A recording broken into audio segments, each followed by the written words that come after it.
Hello everyone and welcome to the channel. In this video, I will show you exactly how to change wallpapers on an iPhone. First, open the Settings app on your iPhone. Then scroll down and tap on Wallpaper. Now, to change your wallpaper, you will need to create a new wallpaper layout.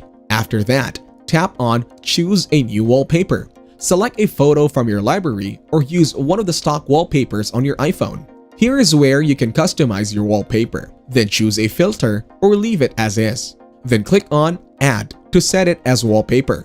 You can set the wallpaper for either the home screen, lock screen, or both. Now choose Set Home Screen to set the wallpaper for the home screen.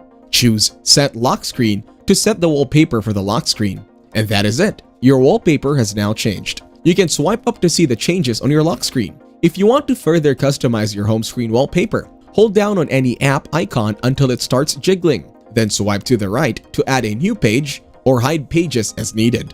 Now click Done when you are finished organizing.